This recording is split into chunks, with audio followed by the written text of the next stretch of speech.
S'intéresser maintenant à l'art avec une magnifique exposition qui a lieu à la Villa Médicis. La Villa Médicis, c'est autrement dit l'Académie de France à Rome. Et il s'intéresse à l'art du XVIIe siècle et à Rome, effectivement, à cette époque-là.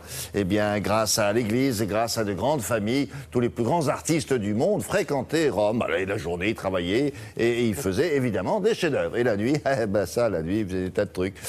Ils avaient des nuits très agitées, comme Renaud. Bonjour, racontez-nous ça, Renaud. Bonjour William, au XVIIe siècle, eh bien, le centre de l'univers, il était juste dans mon dos, c'était la basilique Saint-Pierre. Et cela attirait beaucoup d'artistes, alors des Italiens, Caravage en tête, mais également des Français, des Flamands, des Allemands, autant d'artistes qui quelquefois étaient même des génies, qui mettaient tout leur talent au service de l'Église le jour et tout leur talent au service de leur vie privée, dissolue la nuit, et ils figeaient sur les mêmes toiles leurs exploits diurnes et nocturnes. C'est le sens de cette exposition qui s'appelle la Rome baroque du XVIIe siècle, misère et vertu, vice et Rome souillée. Regardez ce reportage de Franz Ventura. 1626, la basilique Saint-Pierre est achevée enfin. Son dôme rayonne sur le monde chrétien et attire à lui les plus grands artistes. Le Bernin sculpte la colonnade. Le Caravage peint le martyre de Saint-Matthieu, génie du clair-obscur. Côté face, Rome resplendit de beauté sacrée.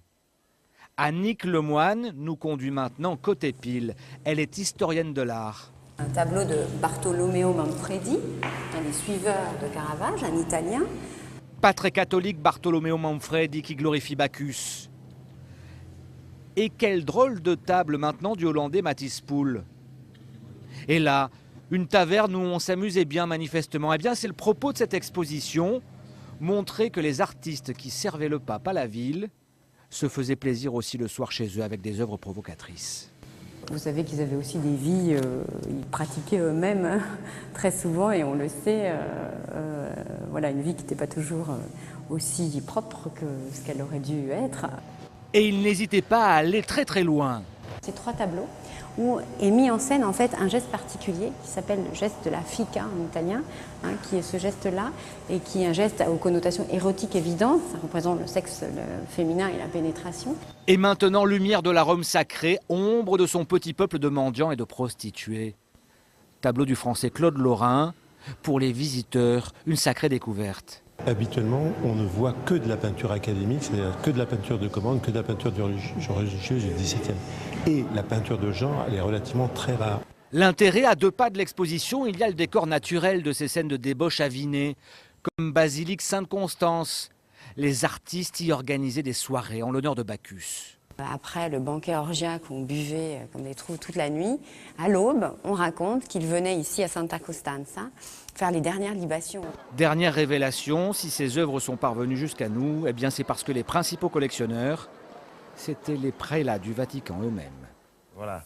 Ceci prouve une fois de plus qu'on peut être un génie et avoir une vie sexuelle riche, quel que soit le siècle, 17, 18, 19, 20e siècle, pas de problème. Juste un petit mot pour terminer, cette exposition, on peut dire que ça marque également le jumelage qui est tout à fait étonnant entre Rome et Paris, non ? Oui, absolument, William. D'abord, cette exposition va aller à Paris au printemps prochain, au Petit Palais. Et effectivement, elle vient rappeler que, en matière de jumelage, Rome et Paris ne sont absolument pas polygames, puisque c'est un jumelage exclusif depuis 1956, avec cette expression qui dit « Seul Rome est digne de Paris, seul Paris est digne de Rome ». Et ça vaut également pour les arts, avec cette exposition. Merci beaucoup. Il fait nuit. C'est le premier mercredi où il fait nuit au Vatican, me semble. Non ? Il me semble. Oui, mais ce sera une courte nuit, elle va durer jusqu'à début janvier. Donc c'est la nuit la plus courte de la planète. Merci beaucoup. Au revoir Renaud, à bientôt cette semaine.